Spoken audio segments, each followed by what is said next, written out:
This podcast is sponsored by nobody. Hey dudes, welcome to Splat from the Past, the only 80s themed horror sci-fi show where things can get totally radical. Now today I will be welcoming Margot Avery. Margot's father was Val Avery, the great character actor.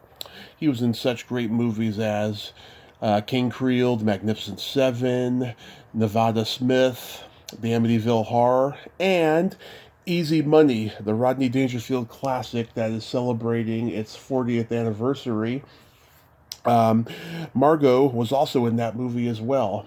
Her father Val played the bartender friend, and Margot was one of the female fashion critics at the table next to Rodney and my other guest Candy Azara in the movie.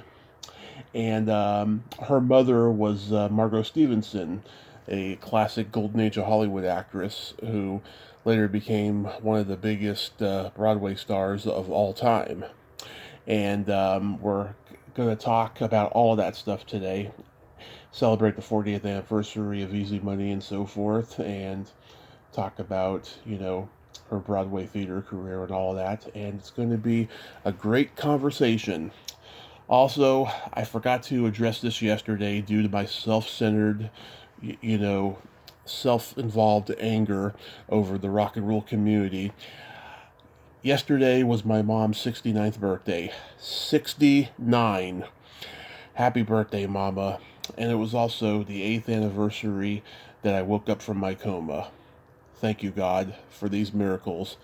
Blessings to all of you out there. Take a minute to reflect and show love to your loved ones. So yeah, here is my interview with Margot Avery. Hey Margot, welcome to the show. How are you today? I'm fine. How are you, Tommy? I am spectacular, and this is such a great honor. Thank you for taking the time today. Thank you. No, it's my honor entirely to be interviewed. So, going back in time, you made your theater debut at the age of 9 on Broadway in the prime of Miss Jean Brodie. I can imagine having parents like Val Avery and Margot Stevenson that they supported you in this endeavor.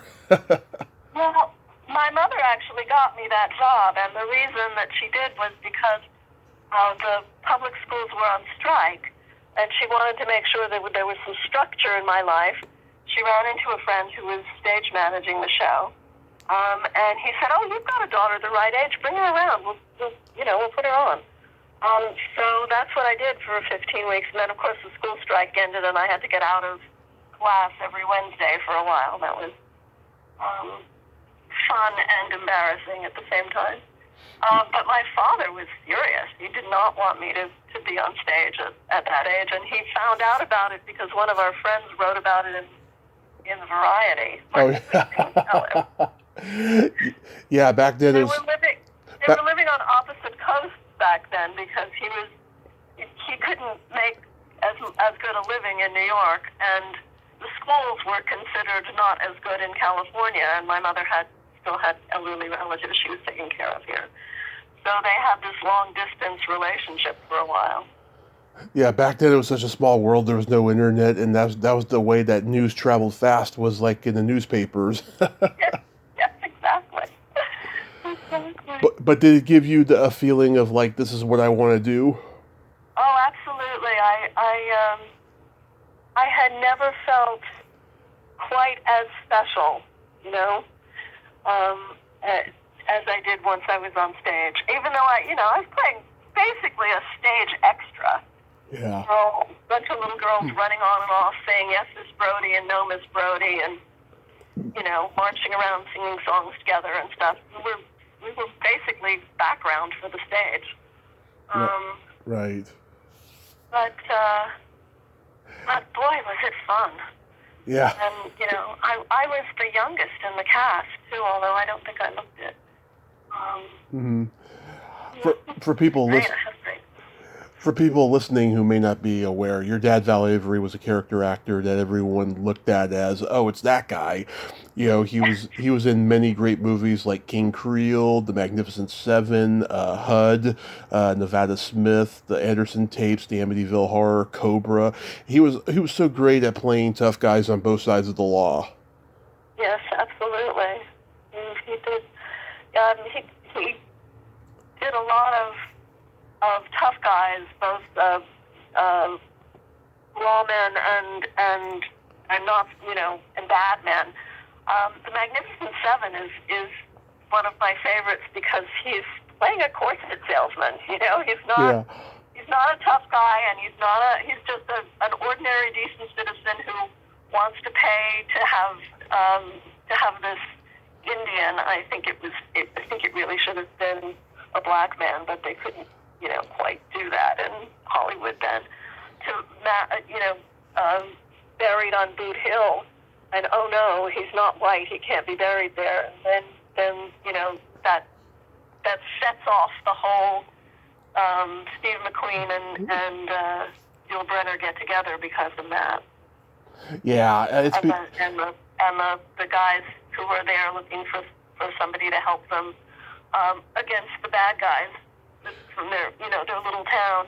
They see these two heroes, going to bat for a dead Indian, and they think, oh, these are our heroes. Yeah, it's become like a landmark guy movie for guys who love westerns. It's got just the best of the best. It's got everything. It really does. Yeah, it was a remake of that Japanese movie, The Seven Samurai. Right. And people don't even realize that, and yeah. Marty Ritt was originally supposed to direct it, and watched The Seven Samurai a number of times and thought, I can't do this. I can't possibly. This is too good. I can't do this. And so he gave it up, and I think, was it Richard Nelson who directed it? I can't remember now. John Sturges. Pardon me? John Sturges. John Sturges. Of course it was. I think Val had just been in another movie that John Sturges directed, and I'll have to look this up because it's a wonderful story if I've got it right.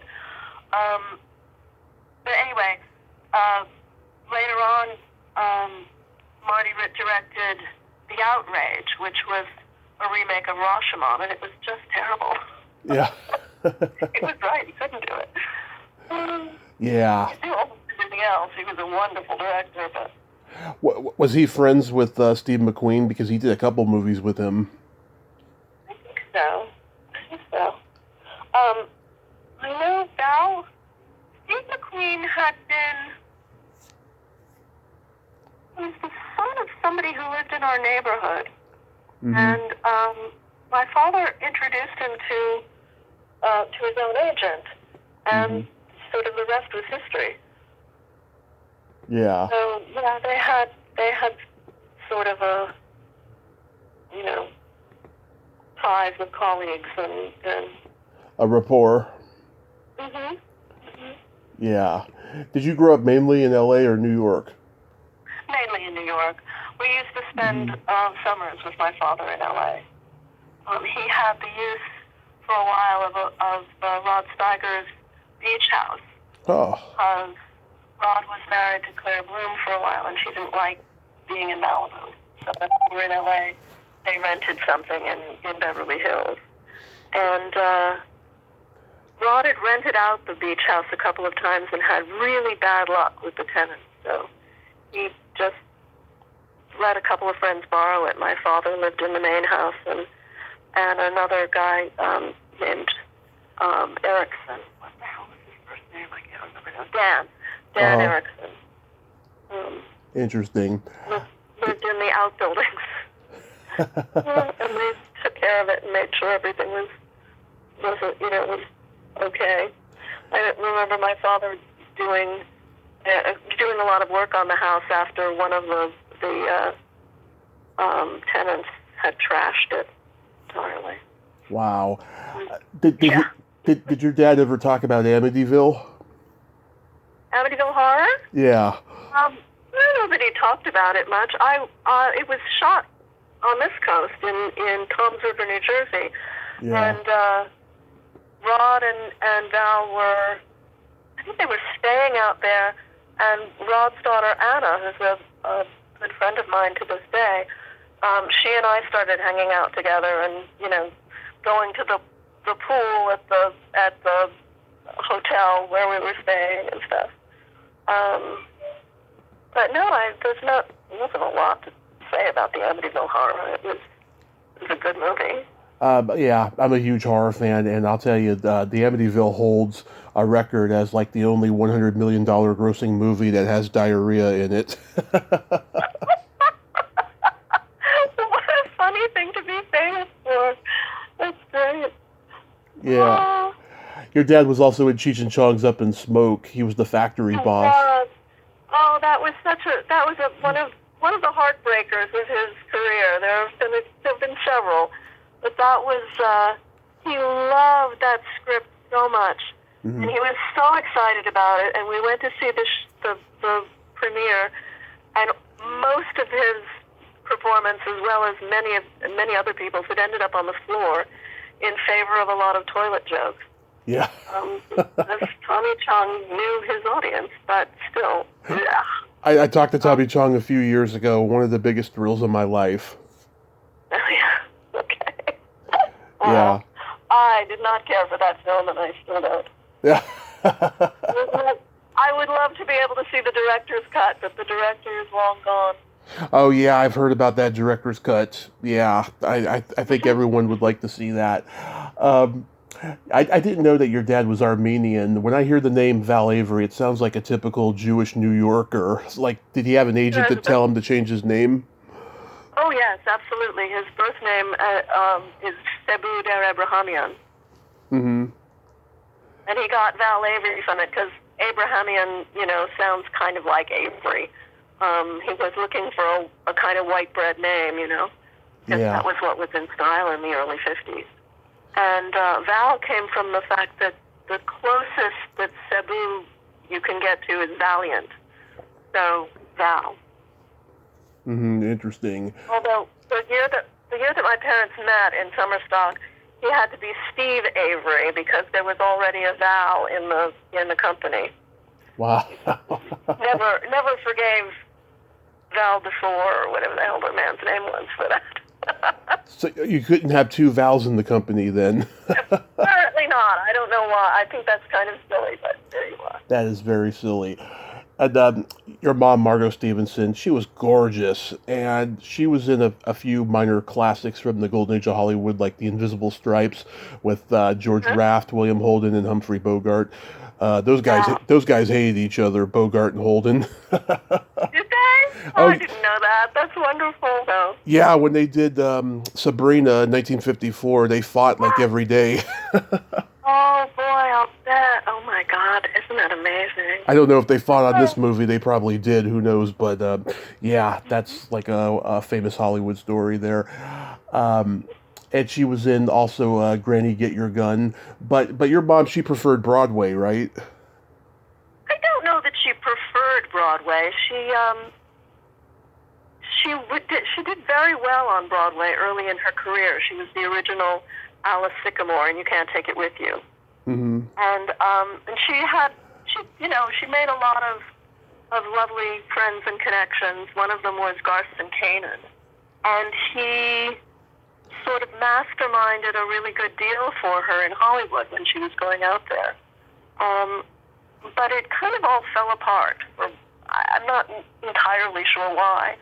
I think part of the reason was that she was a very nice person, and if somebody said, "No, I want you to do this instead," she would have gone, "Oh, okay." She wasn't. It didn't. I mean, she fought for the role of Alice Sycamore just because she was sure that was a good role for her, and she was absolutely right. Mm-hmm. But I don't know that she wasn't terribly political. My father used to say she wasn't street smart. Yeah. Very intelligent and very well educated, but not street. Did you get this? So after a couple of years of doing the pictures out there, she was let go. Her contract wasn't renewed, and she didn't see any point in staying. She thought, well, I'll go back home and go on the stage again. But the trouble with that is that once you've gone out to LA, you need to be successful there, because if you come home to New York, agents will know that you are not going to be a big star, and they're not as interested in working with you. Yeah. Working for you. I mean, she still had a good career. She did lots more Broadway things over the years, and lots of summer stock. And then toward the end of her career, a lot of TV commercials and what do they call it? Theater out in the, I'm losing words. Anyway, she did lots of, she worked all the time. Right. And as a matter of fact, she went blind from macular degeneration in her, late 80s, I suppose, or mid 80s. And the last thing that she did was Tiresias in a rave of the Bacchae that a friend of mine adapted and was in, and I was in it too. But we were doing it in the New York Fringe, the first year of the New York Fringe, and she kept losing the elderly gentleman that she cast in the role of Tiresias. They'd get a job. And then it suddenly occurred to Carla that Tiresias had been both a male and a female, and was blind. So she asked my mother if she'd be willing to play it, and my mother was, absolutely. You can teach me the lines. I'll do it. And she did. Mm-hmm. It was the last thing she did. It was really fun. And she had a great time, so did I. She was always the one who wanted to go out drinking after the show. Yeah. Did you get to see her in every play during your lifetime? In every play during my lifetime, absolutely, yeah. I remember one of the very, very earliest memories I have is being backstage playing with something during a rehearsal of the Importance of Being Earnest. She was playing Lady Bracknell for the first time. And, and the chick came over and yelled at me for making too much noise. Do you have a particular favorite play that you got to see her in? Oh, gee, I don't know. Yes, of course I do. She understudied Eva Le Gallienne in The Royal Family on Broadway when I was in high school. Nice. And because of that, she couldn't see me in my high school production. I played the lead in The Man Who Came to Dinner. It was Maggie. And Mama couldn't see it because she was on Broadway. But she went on for 2.5 weeks for Miss Le Gallienne, and she was playing the mother of two of her dear old friends, Ellis Rabb and Rosemary Harris. So she had a marvelous time in that, and then later on a miserable time. But she was just wonderful in it, and I loved seeing that. Nice. You mentioned before that The Magnificent Seven is one of your favorites of your dad's. Are there any others? Well, there's a TV episode of The Odd Couple. Oh yeah. Where he plays a dentist, Elmo the dentist. It's one of the few times he got to do comedy, and I do love that. And then there's later on there was a Civil Wars, is it? What was it? Civil Wars? It was a lawyer's show that he plays. His wife is divorcing him. She's a perfume company, and she's a big nose, and she doesn't want to do knockoff perfumes anymore. She wants to do something else. Anyway, he's absolutely lovely in that. And also, I don't know, there are a bunch of things. There's a really terrible movie called Russian Roulette. Mm-hmm. That he's just freaking brilliant in. He went to the director, who was a dear friend of his, and said, look, let's get rid of these lines. These lines aren't, there's no reason for this character to talk. Yeah. So he has no lines. And it's a brilliant performance. It's just gorgeous. If only the movie were better. Yeah. That's a George Siegel movie, right? Yeah, George Siegel's lovely in it. The Christina Range is not my favorite, and I think she got cut out of it a lot because she was on a diet of carrots, and she was turning orange. A diet of carrots. She was, keeping her weight down by eating nothing but carrots. That it turned her skin funny. Like my father says, his the director and he were, watching the cinematographer write things and fuss and go back and fuss some more. And, finally said, what's going on? And I have this woman is turning orange. And she was. She actually was. It wasn't his writing. Crazy. I know, isn't it funny? It is pretty funny. So you studied under Meisner, right? I did. I went to the neighborhood playhouse. I studied. Meisner was quite elderly then, and he'd lost his larynx. Mm-hmm. So he talked on belches of air. He's a man of really indomitable will, if you ask me. But he scared the crap out of me. I used to sort of hide. Mm-hmm. He came into class to teach. He wasn't our main teacher. He was, an occasional. And everybody else, Richard Pinter, who was our main teacher, would say, "Okay, who hasn't worked for Sandy yet?" And people would raise their hands, and I'd sort of squinch down in my chair. But later on, I only went to the neighborhood playhouse 1 year, and later on, my father and I were coming out of Sardi's, and we bumped into Bobby Lewis. And my father said, "This is who you should study with. This is the man you should study with." Bobby's was a contemporary, and he was also in the group theater with Meisner and Lee Strasberg and Stella Adler, all of them. So I went and got Bobby's book, his first book, Method or Madness, which was actually a published version of some lectures that he gave that my father attended.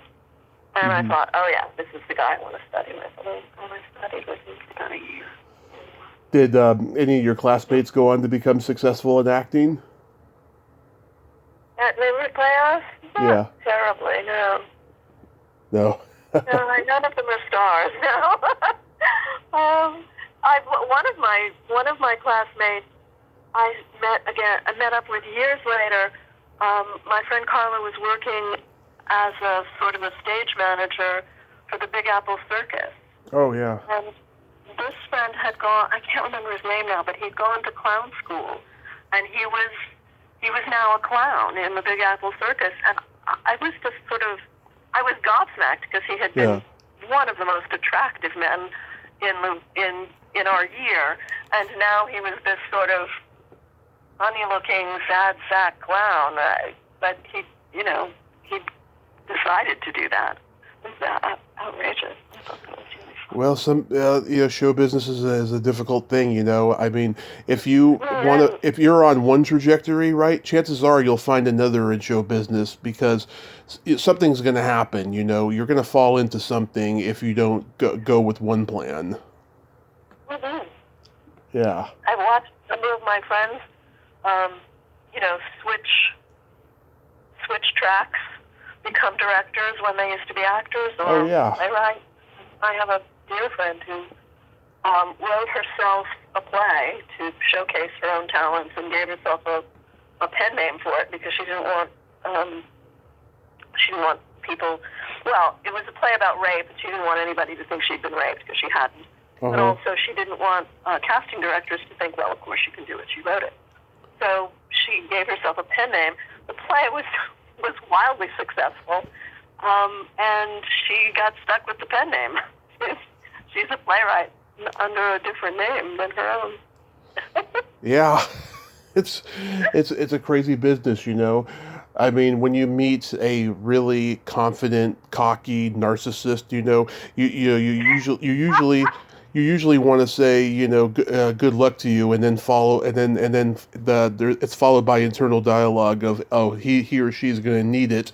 But if you tell them stay in the game, something's going to happen. That's usually more realistic because it does. Something always happens. Yeah, I mean, you may not make a living, but you can sometimes make a killing. Mm-hmm. And also it gives you little fun gifts, because you're always doing a job ends and you go on to a different one. It's not like you're stuck in the same grind for years on end. Right. Although the people who do get stuck in the same grind for years on end do very well indeed. Those who were, in series or in soap operas for a long time. Exactly. Very good looking. And in Broadway choruses too. I was at Broadway Cares Equity Fights AIDS has two big shows every year to celebrate the companies that raise money during the Christmas season and during, I don't know, summer season or some other season. Can't remember now. Spring, I guess. Yeah. But one of them is the Easter bonnet competition. And now I've forgotten what I was going to tell you. What was we talking about? We're talking about how, people are on a certain trajectory. Yes. Yeah. That's right. So Disney, when they went into Broadway, into doing things on Broadway, I think the second show they did from one of their films was Beauty and the Beast. Mm-hmm. And it was wildly successful. I don't think it was all that wonderful. I remember seeing it. It was fine. Yeah. But it ran and ran and ran. And then one day they decided to close it so that they could put The Little Mermaid in that theater instead, which, as you know, flopped. But at the Easter bonnet competition, it's almost never the stars of the shows in the Easter bonnet competition. It's usually the supporting cast. Mm-hmm. And so this one gentleman was the lead in the number, and he had been playing a candlestick or something for years, and put his children through college, in this, and now the rug was being pulled out from, they bought a house, they'd sent their kids to college, they'd done, all of the American dream sort of things, but on an actor's Broadway salary rather than I don't know, CEO of something, or in some sort of financial company, or right. Is there acting or whatever? Yeah, I thought it was just, I was a aha moment of, well, yes, you can make a living in the theater if you're particularly lucky. And my father certainly did, and my mother did too. I never have. Are there any theater highlights of your career that stand out to you that you're proud of? Well, at the moment, and for the last 10 years or so, I've had a one-woman show that a friend of mine wrote for me based on the life of Dorothy Parker. Oh, nice. It is. I've seen a lot of Dorothy Parker one-woman shows, and I gotta say, I think mine is the best written. Because Annie Lux, the playwright, went over all of Mrs. Parker's writing and chose, because I was in my late 40s when she started writing it. It took a while, this show to come together. But she chose a moment in Mrs. Parker's life when she's 50 years old. Mm-hmm. And a lot of her most impressive stuff is behind her, and almost all of her poems. I don't think she ever wrote another poem after. The last one she wrote was called War Song, and it was in 1942 or 3.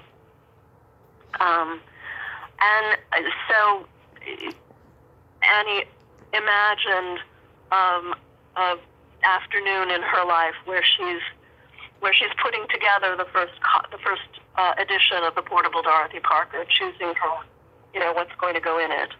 The portable book series were published by Penguin, small hardcover books for soldiers to be able to take with them in their duffel bag. That was the idea behind it. Alexander Wilcott was the one who came up with the idea.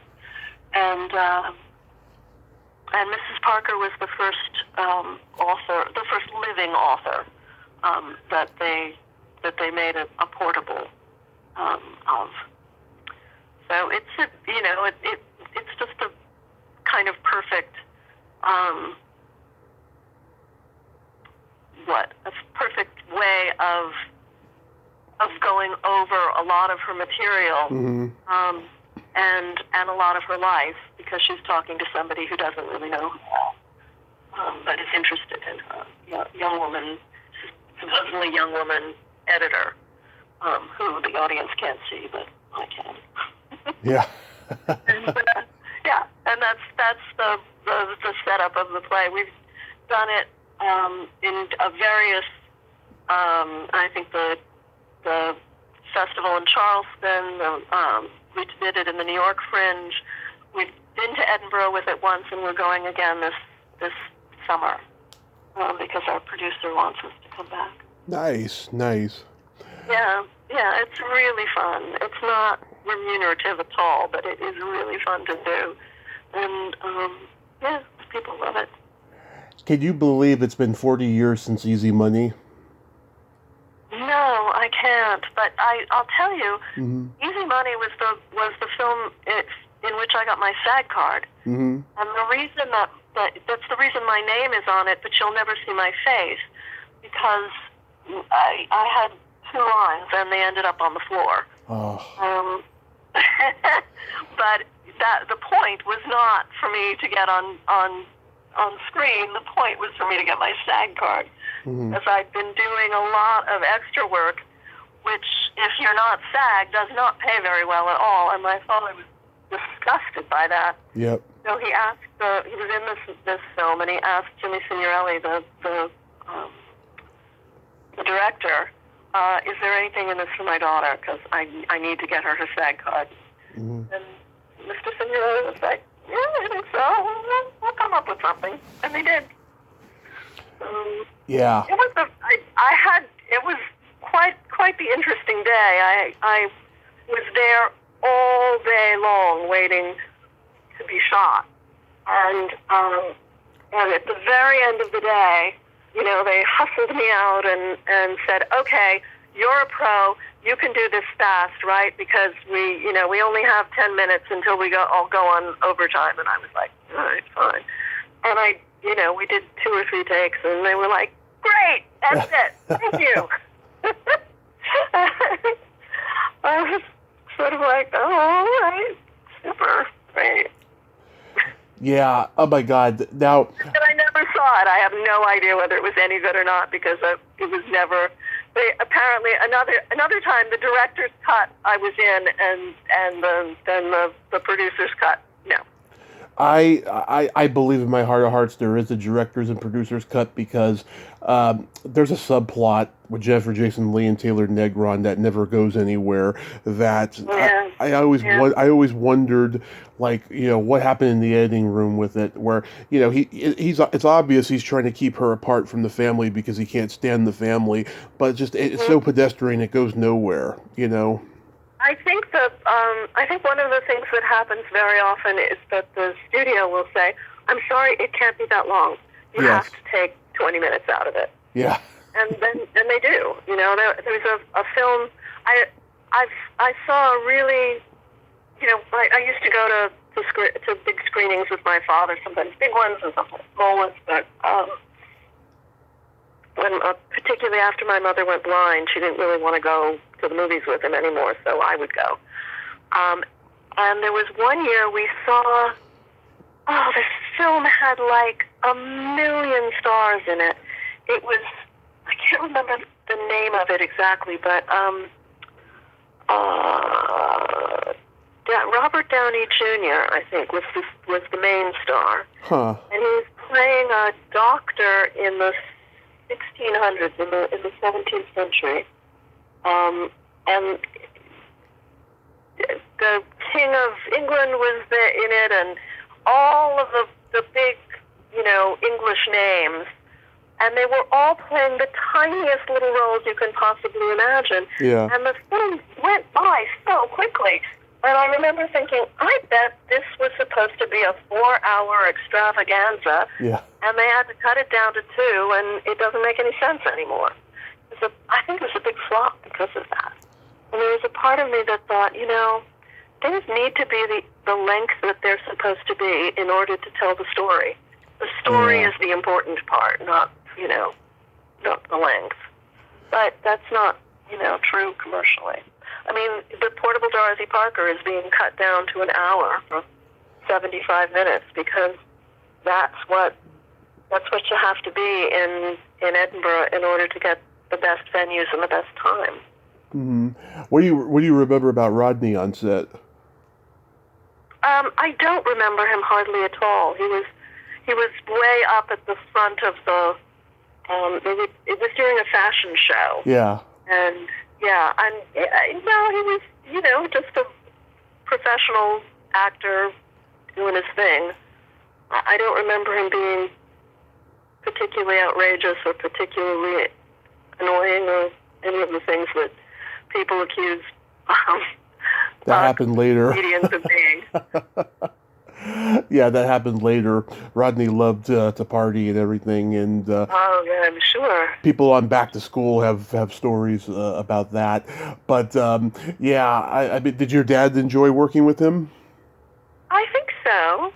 I think so. I think there were a couple of people on that film that he enjoyed working with. He was part of a group that were all Rodney's friends. I think there's a photograph of them all at the racetrack or something. Yeah. I think Joe Pesci was in it, wasn't he? Joe Pesci, Tom Noonan, and a couple other guys. I think I seem to remember traveling out to wherever it was we shot this damn thing in the van with Joe Pesci and hearing him, talking about his various famous friends. Yeah. Yeah, because he was a music. Because he was like he did like music, and he was like doing comedy, like long before the movies. He was a real up and comer at that moment. And then of course, later on, I mean, one of my very favorite films of all time is the one where he's a lawyer in the South. My Cousin Vinny. My Cousin Vinny. Oh my God, I love that film.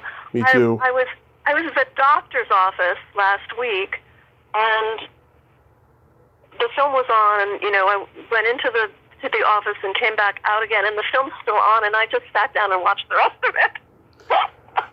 I talked to going on. There were like 20 or 30 minutes left. I was like, oh no, I have to see this scene. This is the great scene. I talked to the guy who plays Ralph Macchio's buddy in that movie, Mitchell Whitfield, and he told me they couldn't stop laughing in that scene, the introduction scene where he thinks that Vinny's coming to rape him. Red Gwynn is he's just so delicious. What a wonderful actor he was. My father was in a couple of Munsters, Oh yeah. Yeah, really early on. And there's one where he plays, the thing that he always plays, some gangster or other. But there's the first one that he was in, he was playing a Russian commissar. Mm-hmm. And it with his great big bushy beard, and he just cracks me up, and that's another one of my big favorites. I made a reel for his memorial service. And that I absolutely included that on it. Oh, I love that. I tried to put it up on YouTube, but some company or other objected to it. I never found out who, so I could call them up and say, "Come on, I'm giving you free publicity for your damn movies." I know there's so many reels up there. They're hypocrites. Really, true. My favorite my favorite line in the entire movie of Easy Money. There's a scene, he's a baby photographer, Rodney, and Uh-huh. he's trying to get this fat kid to hold still, and Oh my God, the I gra- forgot that part. Oh, that is so funny. the grandma says to him, "Hey, Money, have you ever seen a face like his?" And he's like, "No, no. If I did, I'd remember it."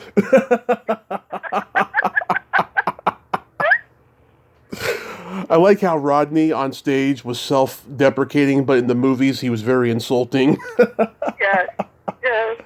And I heard he didn't like Don Rickles, so I think that was why. I think he was trying to spite him. That's great. Yeah, the kid won't fit in the wallet size. Oh my God. He's got my nose and my eyes and my sympathy. All those great lines he has. Yeah, James Signorelli was the director. I hope I get him on here. I've interviewed the other two short film directors on Saturday Night Live in the '70s, so I hope I get him. That would be great. Oh yeah. Well, give him my best. I probably won't remember me, but I remember him fondly. Yes. Now we all know how inaccurate IMDb is. Is there any other film or TV credits of yours that they don't mention? I doubt it. I've made a couple of very short films with friends. Over COVID, I did some stuff, online on YouTube. One of my best friends wrote what she thought was going to be one short online play to do on Zoom. Yeah. For me and the actor Jay Patterson, who's a good friend of mine. Oh, I know Jay. And oh, good. Yeah, right. Yeah, of course you do. That's one of the reasons I was like, oh yes, I can talk to this guy. He knows people I know. Yeah. So Jay and I did this. It's called There Will Be Bowling. If you want to look for it, you can probably find it. And we had so much fun with it that Lisa decided to make it into a series. So there's a 7 or 8-part series of this. It's always two people talking to each other on Zoom, on FaceTime or whatever. And the way we did it, because it was during the pandemic, nobody would be in the same room with each other, is that we each on Zoom, we each filmed the other person. Mm-hmm. And then the director would film a two-shot, and Lisa would do the speaker view. And then, so she'd have then 4 different pieces of tape or whatever the hell you call it, a video, cut together into a show. And it was such fun to do, and we really enjoyed it. I also did something for a company called, what are they called? Something Bear. It's basically a theater company that had just started out when the pandemic hit. And so they were decided to do a bunch of monologue with actors. I think they were called something like tabletop monologue. Each person is just sitting at a table talking into the camera. Yeah. And that was fun to do too. You were on an episode of one of my mom's favorite shows, Billions. Oh yes, I was. I've never seen it. I saw Billions. I mean, I think one of the reasons that I got that role was because when I got the audition, I was like, oh my God, I haven't seen this show. I have no idea what I'm auditioning for. And I sat down and binge watched half the season. Yeah. And then I went into the audition the next day and said, okay, the names on here, I didn't get to watch the entire first season, so I don't know who these people are. Can you tell me a little bit about them? And the casting director said, oh, no, you've seen them. You know who they are. We just changed the names because we don't want anybody to know what's coming up. So I was, lo and behold, I was going to be in a scene with Paul Giamatti. And I didn't realize it. And but once I knew that, I was like, oh, okay, now I know, who I am and where I am and what's going on. My mom watches the show for him alone. She loves Paul Giamatti in anything. He is wonderful and such a nice man. Yeah. And he and I have the same birthday, June 6th. No kidding. Mm-hmm. Well, what is that? Would that make you a Gemini? I am a Gemini. Aha. So you have a dark side. Oh, yes. And I let it out every podcast. Excellent. And you did 2 episodes of Soul Kings. I'm not familiar with that show, but was that fun to do? Oh, yes, it was a lot of fun to do. That was I wish that had gone somewhere. It was, a very low budget, independent project. The director, I think, used to work with Spike Lee as his, I think maybe one of his DPs or something. Ernest Dickinson? No. His name is, can't think of it. Anyway, it was a friend got me involved in it, they needed a white woman. It was fun. I had a great time. Nice. Yeah, and I thought they were doing such an interesting urban show. I wanted to see it get picked up, but it didn't. Yeah. Now you've a lot of stuff like that happens. I was in a group for a while of plays called the A-Train plays. It was right. 24-hour plays, and they were all done in a train car.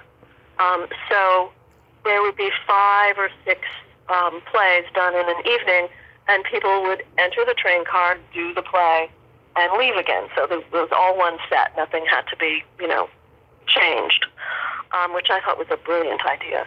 And the way they were actually written was that the playwrights would go to 200 and whatever it is street, all the way up in the Bronx at the very head of the A-Train line. And the reason they chose the A-Train because it's the longest line. They would pick a number out of a hat, 2, 3, 4, or 5. They would pick that many pictures and resumes of the participating actors out of a bag. And those were the people they were writing for. And they had until the train got to the other end of the line, which is at Far Rockaway, to write a play. And then the director would get on at Far Rockaway. They'd pick a director the director would pick the playwright out of a hat. I don't know. Somebody would pick somebody out of a hat. And they'd discuss the play on the way back to Columbus Circle, where they'd meet up with the actors and go and have the scripts copied at Kinko's, and then we'd all go back to the neighborhood playhouse and read through them. Mm-hmm. And the next day we'd come in with whatever props or costumes we'd scrape together, and knowing our lines as much as we possibly could, and we'd rehearse all day long and do it off book that evening. And I just thought it was a wonderful concept. They were always fun. They were always amazing. Mm-hmm. But after a while, it was just not going anywhere. I always hoped that that the public theater would pick up the idea and be our sponsor. Yeah, I'm sure COVID has really fucked up things badly for you in the theater. I suppose it has. Yeah, there seems to be an awful lot of very good theater out there all of a sudden. Yeah. I remember years when there were hardly any plays on Broadway, or everything was musicals, and everything was musicals that were based on something else. Yeah. And there are really good plays being done, both on Broadway and off Broadway. So that's really nice. Some of them are revivals. Like I went to see The Sign in Sidney Brewstein's Window last week at BAM, and that's Oh my God, gorgeous. And, some of them are plays that have been done all over the country and are just coming into New York. Like, there's one at Classic Stage Company called Black Odyssey that is, oh my God, beautiful. I wept through some of it. And it's so brilliantly written, as well as brilliantly performed. Nice. Do you have anything upcoming? Any dream stage roles you'd like to do? No, I don't think so. I don't know. I might like to follow in my mother's footsteps and play Lady Bracknell someday. But I think you could. Would have to be fairly soon. Yeah, I mean, it's something you can aim toward. But you don't have anything upcoming? Other than taking Dorothy Parker back to the Edinburgh Festival this summer, no. Yeah. Actually, we're also doing it in the Hollywood Fringe before that. Nice. Oh. Nice. So if you're in LA, right? No, I'm in Redding, California. Oh, where's Redding? It's between the Bay Area and Sacramento. Oh no, you're too far away then. Yeah. Yeah, that's too bad. Well, if you happen to be in LA in June, come see the Dorothy Parker and stay and say hello to me afterwards. Well, there's a small, tiny possible chance I may be moving back to the Bay Area at some point. Oh. And then I'll have access to anything related to theater or anything. We have theater over here and stuff, but it's not fun. It's not great to go see. It's very much a drone town, Reading, but there's a small chance I may be moving back. We'll see. And I will let you know when I do, and I'll go see your performances. You're obviously someone who thrives on culture, so. I am. Yeah. I certainly am, so my sense of humor is very bawdy, and I like to tell a joke at the end of every interview. Okay. Is this the end of the interview? Are you ready to tell a joke? Yes. Okay. Let's hear it. Why is drinking cheap beer like going down on your sister? Goodness, this is one I haven't heard. I don't know. Why is drinking cheap beer like going down on your sister? It's the same taste, but it's still not right. That's cute. Thank you. That one's been known to make a few people uncomfortable, but the ones who aren't uncomfortable, I cherish those. Thank you, Margot. Well, it's a joke after all, for heaven's sake. I know, but some people are just, not necessarily prudish, but just, I don't know. Right, yes. Well, it's that's got, everything from sex to family incest. Incest, yeah. Margot, thank you so much for coming on. And oral sex and drinking. Oh my God. Yes. All in one joke. Exactly. Margot, thank you so much for coming on and having this great chat. Thank you. This has been great fun. Thank you so much. Yes, and again, I'll let you know if I'm ever able to see your performances. And I hope you have a great rest of your day and be safe out there. Thank you. You too. Thank you so much. Thanks so much. My pleasure. Bye-bye. Bye. Well, there you have it.